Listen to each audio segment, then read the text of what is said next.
All right, so we're diving in here. What's broken in international development work? This model right here, again, will teach you thousands of pages that academics have been trying to say in a number of different ways for the last 30 years.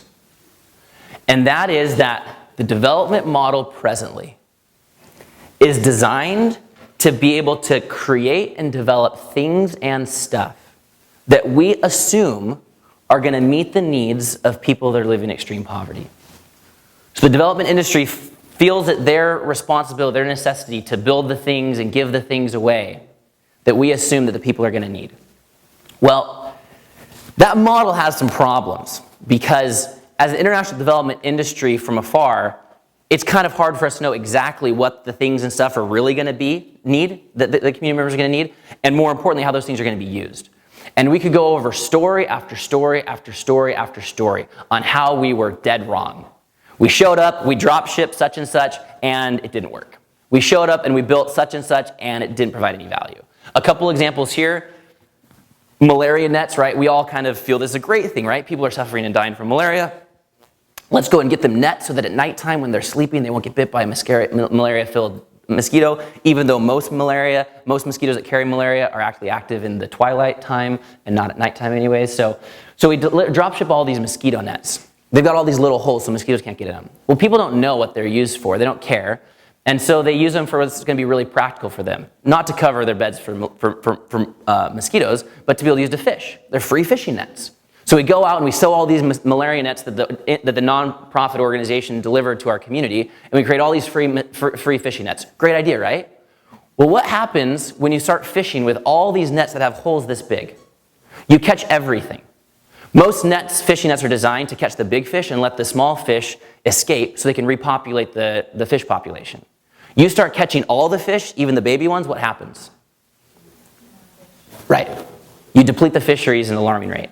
Okay? This is something that's very real that happens with this really great idea of delivering malaria nets. Wells and irrigation. Every well that you develop, that you build is going to be pumping water from a certain depth. That requires valves. Those valves will always go bad after a certain period of time.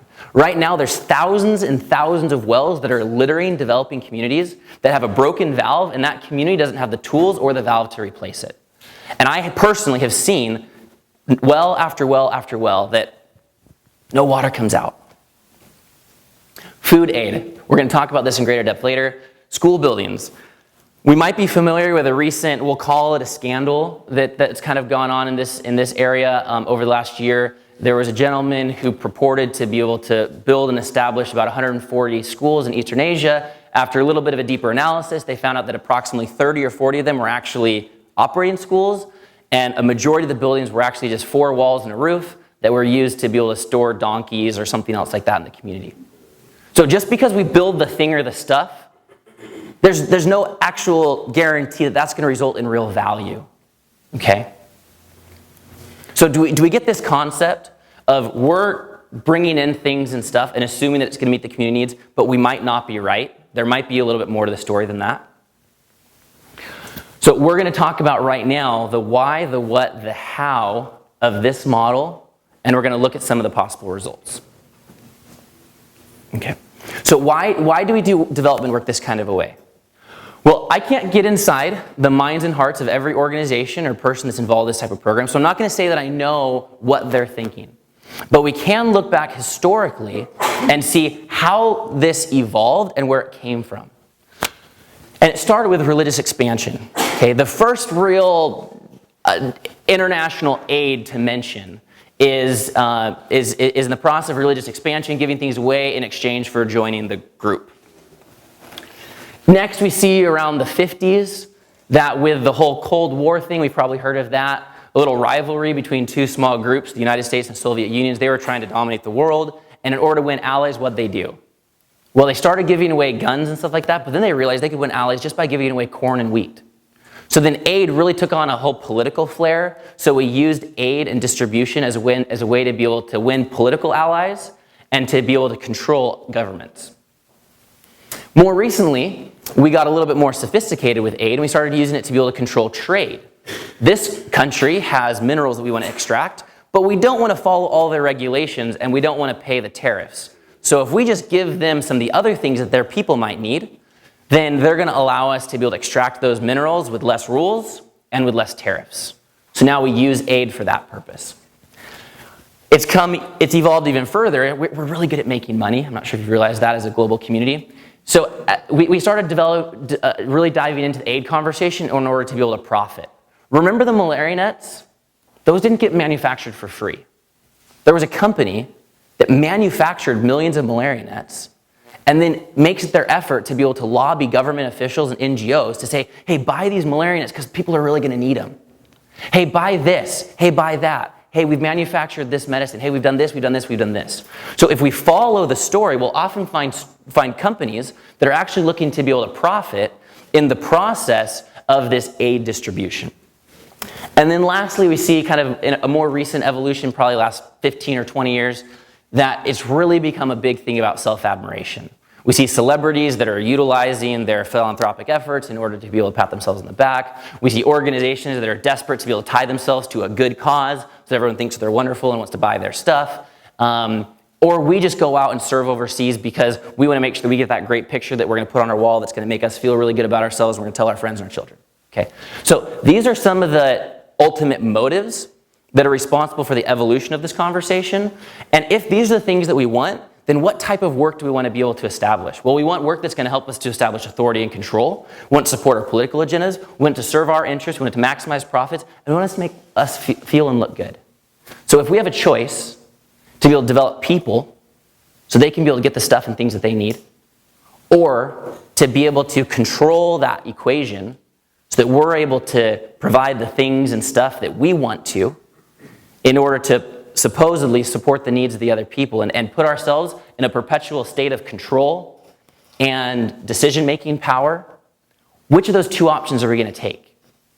So it's no surprise or secret. We don't have to guess very, very hard why the international development work has tended to be able to control that process and focus on the developing things and stuff as opposed to developing people. Okay, so this is some of the why behind the conversation. What's the what? Well, let me start the what by telling you a little story.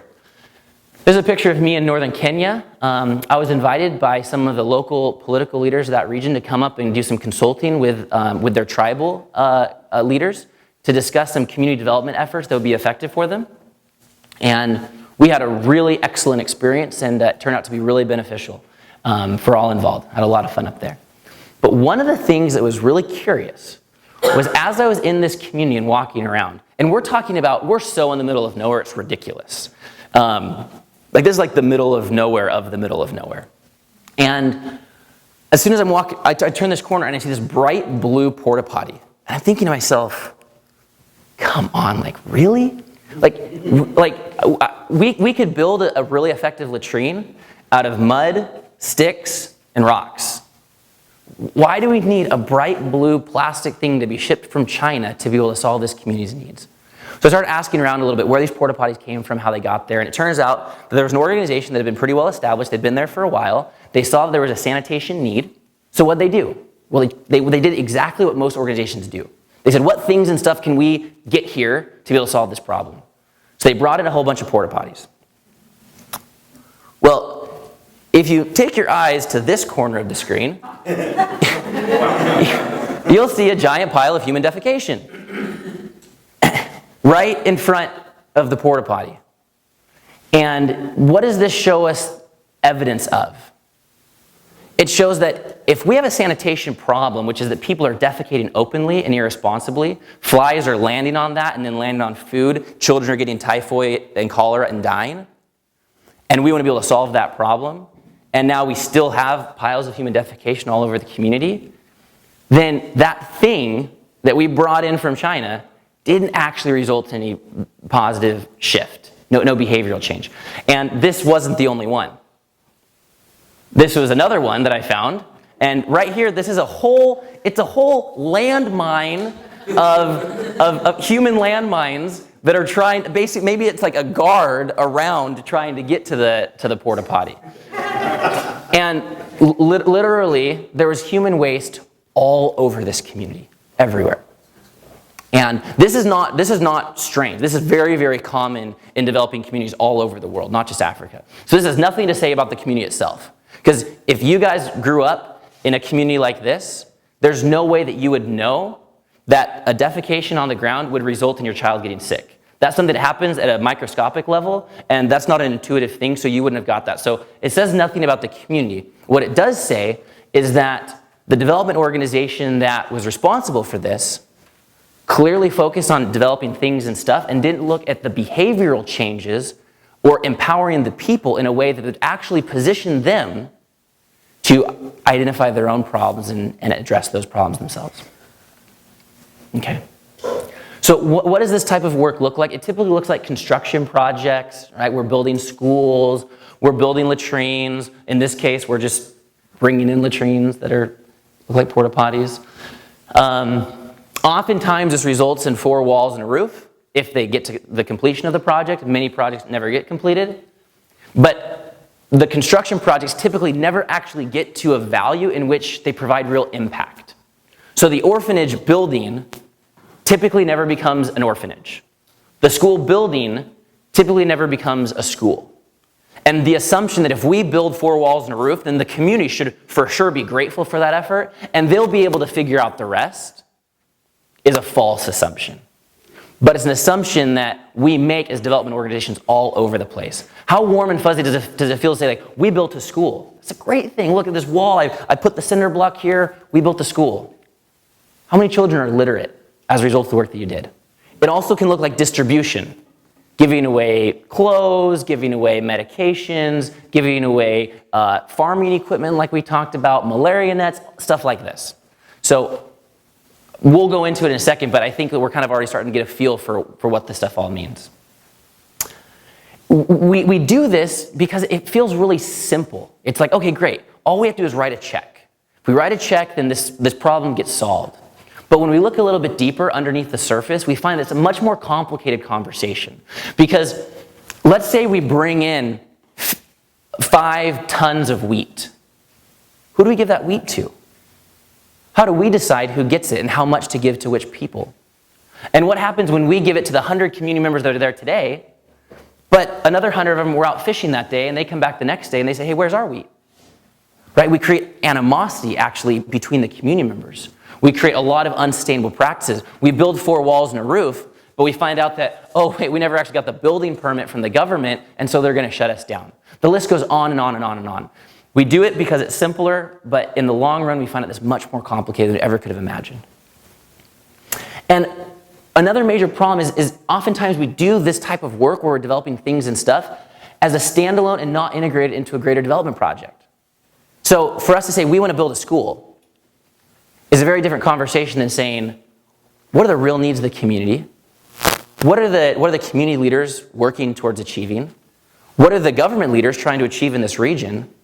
How can we be able to integrate as a part of this greater development plan? Typically, things and stuff is just a drop ship solution that isn't integrated into a greater development plan. So this is a little bit of the what behind what it looks like for us to be able to develop things and stuff, assuming that we're going to meet the needs of people. Okay, so how do we carry out this type of work? Well, typically it's done through contracts. Okay, somebody gets a contract to be able to manufacture the malaria nets. Somebody else gets a contract to be able to ship those malaria nets, and a third organization gets a contract to receive those malaria nets to the port and then distribute them to the community. Okay, so we see that so much of the development work, when we're focused on developing things and stuff, results in contract A, which goes to contract B, which ultimately gets passed along to contract C. What does this mean? It means that people are making money in the process. If people are making money in the process, what do you think their greatest motives probably are? Maximizing profits. How much of their energy is going to be, if there's a decision to be made that's going to be maximize profits or serve the community better, and there's $1 million on the line. You guys can imagine the thought process that goes into this. And so we see that the fact that people are making a lot of money in this process is going to bring them to the, let's figure out how to maximize those profits. I'm sure the community members will be fine, even though we don't actually have to live with the results, because we're just going to go back home. Another big piece of how this is carried out is it's typically activity focused. What do I mean by activity focused? Well, let's compare activity versus impact. Activity is what we do. Impact is the results or the consequences of what we do. And if we look at most development work that focuses on developing things and stuff, we see that we worship the activity. Okay? We're staring at the actions taken, and we're celebrating those actions. We delivered 2 tons of wheat. We built 3 schools. We created 15 latrines. We provided 1,000 servings of malaria medication to this community. All the conversation, and if you look at the rhetoric on the development organization that you're most familiar with, you'll probably find this lingo that's all about the activities taken. And what does that mean? It means that we're actually just brushing under the rug the actual results. The conversation doesn't go there enough because when we're developing things and stuff, it's really easy to just assume that the activities are an efficacious end in and of themselves when they're not, because it's much more complicated than that. So the second big piece is we tend to be activity focused when we're developing things and stuff. What's the third? The third is, how is success actually determined? And if you look at most of the organizations that get contracts from the United Nations, and they go and they get a contract, do a certain development project, and they carry it out, what do their monitors or managers actually care about? Did you do the project within budget? And did you follow the plan? The plan that was actually created in a New York boardroom. Did you follow that plan? So we did the project within budget, and we followed the plan. Therefore, mission accomplished. Where's the conversation about what were the results of the work that was done? And again, if you guys look into it yourself and start to see how organizations monitor their success, you're going to find that these are the 2 biggies at the top of the list. Okay, so this is some of the hows around the conversation. What are the results? Okay, well, I've taken all the results and I've boiled a whole bunch of results into 2 different categories with some subcategories. The first category we're going to call not as good as we'd planned. Okay, and there's 2 different points here. The first one is the result of development work that's focused on developing things and stuff is that there's no behavioral change. So just because we brought in things and stuff or built a thing or constructed a thing or whatever, didn't actually address what was really needed, which was helping community members understand how they could do things differently to be able to prevent the diseases that might be affecting their families, or to be able to improve their farming techniques with their own available tools and resources so they could start to be able to maximize the yields of their farms, and so on and so forth. And we see there's no real empowerment. Human beings aren't left after that development organization leaves, better able to address their problems, better able to confront new problems, better able to support other community members in solving problems. Because if you come in and you give a really fancy water bottle to this gal over here because now she can be able to drink clean water for 6 months until the filter gets clogged, and then the next community member comes over and says, oh, that's a really cool thing, I want to drink clean water too. She says, sorry, I got one. She's not empowered in any way to be able to support her fellow community members. What would happen if we taught her how to be able to make a water filter out of local materials? Think about the implications there. What's the other biggie? Well, the sustainability of the actual things and stuff in and of themselves. If we're building a thing, the thing's gonna break down eventually. Every water pump that goes into a well is gonna break down eventually. If we're distributing things, then there's gonna be a time where the contract, the funding for us to distribute that stuff is going to stop, and we're going to stop distributing that stuff. What happens at that point? What happens when we give genetically modified seeds to farmers for 5 years in a row, and then the contract runs out and we stop? And now they don't know how to farm with the original ones that they could have harvested themselves. So what are the ultimate results when this things and stuff proves to be unsustainable? Okay, and this is the not as bad section. You're going to see a frowny face in a second. This section is called, oh, that's bad. We didn't plan on that at all, okay? And this is going to typically revolve around undermining local markets. And it's this stuff right here that gets academics fired up. And it gets me fired up. Because there are some really big problems here. Let me give you an example.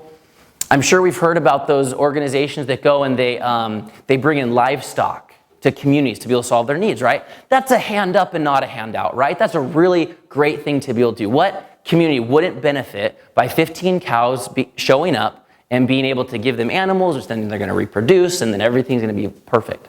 Well, let's look at the details of how this might play out. Let's say that in this community there are already 15 cows. And let's say the people that own those cows actually made a living by selling the milk that they got from those cows to the rest of their community members. They really knew how to take care of cows. They knew how to access the medication their cows were going to need when their cows got sick. They knew how to be able to maximize their milk production, and they had a local market for milk in that community. And could life be better? Yeah.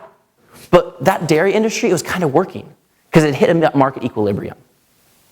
So we bring in 15 more cows, and all of a sudden, what happens to milk prices? Plummets, right? Because now we've got twice as much milk, and the price for milk is next to nothing. And the 15 new families, the poorest families that got these cows, they haven't invested years into raising these cows. They haven't invested money in these cows. So they'll just sell the milk for whatever because they got it for free. So it's like, anything's better than nothing, right? So what happens to these 15 families that have been working very, very hard to be able to provide for their children, to send their children to school with the money that they made by selling milk to the other community members? Or they fed their family with the money they made from selling milk. Well, now all of a sudden they're out of business. Okay, they can't do it anymore. So what do they do with their cows? They sell them. They sell them so they can address that short-term critical issue by selling that thing and then figure out what other opportunities are available to them. Now we have the 15 cows with the poorest families because they got them from that really benevolent NGO. Well, they don't have a background on how to take care of cows. They don't know how to take care of them. They don't know how to access the medication. So what starts happening? Well, some of the cows start getting sick. Some of the cows start dying. They see that, oh, before my cow gets sick, I saw those other communities that sold their cows. Let's sell our cow too so we can make money before something happens to our cow. A year later, 18 months later, there's no more cows in the community. We've decimated that micro dairy industry that was working so well by coming in and assuming that we had the answer to problems and by giving out a bunch of cows because it made us feel really good about that process. Okay? So we undermined that local market. And it's not just with livestock. Food aid is even worse. Okay, we show up and there's a community that's on the brink, they're having struggles. Well, the thousands of people that were already there, they were alive. Okay, they were already getting some type of food. Could their nutrition be better? Yes. But were they alive? Yes. So where was that food coming from? Farmers were growing it and they were selling it to them. So we come in and we drop ship a ton or 2 tons of cornmeal or wheat meal to this community. You guys know what happens.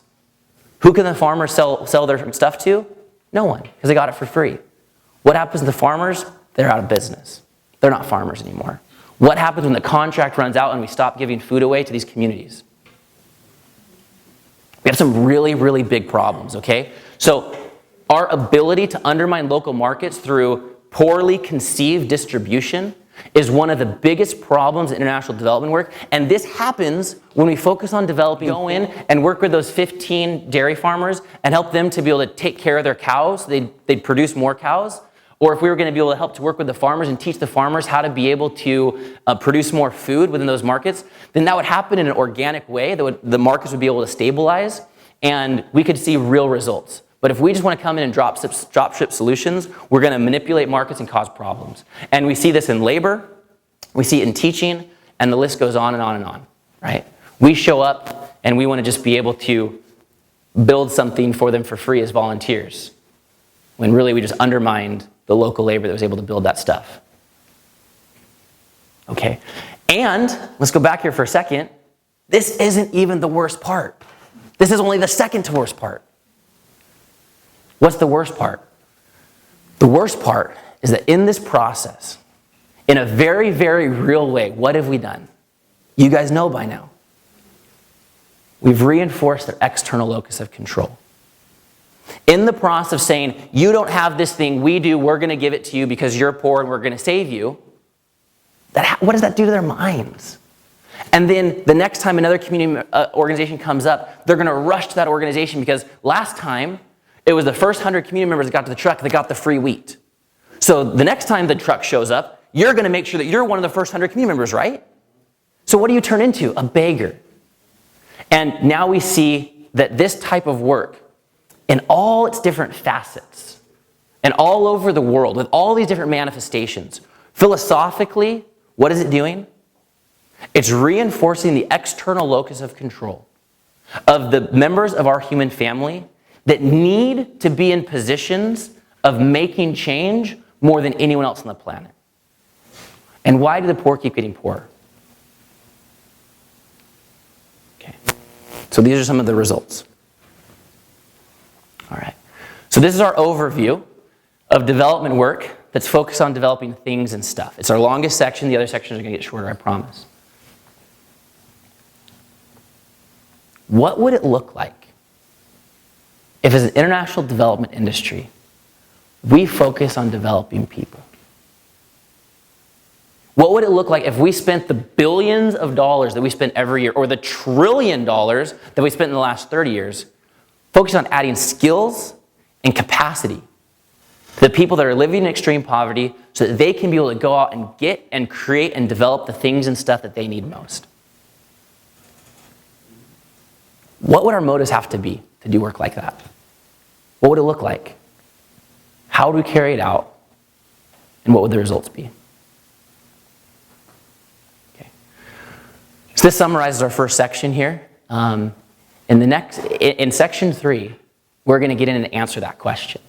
We're going to answer, what is human-focused development work really going to look like? Before we do that, we're going to get into the second half of the problem conversation, because in order to understand the entirety of this problem, we can't just understand the nature of development work. We also have to understand who's doing it and what the motives around this whole industry called volunteer tourism have meant to be. And once we understand what are the systemic problems there, then we can sit back and have a full picture of understanding what some of the core problems are in this industry.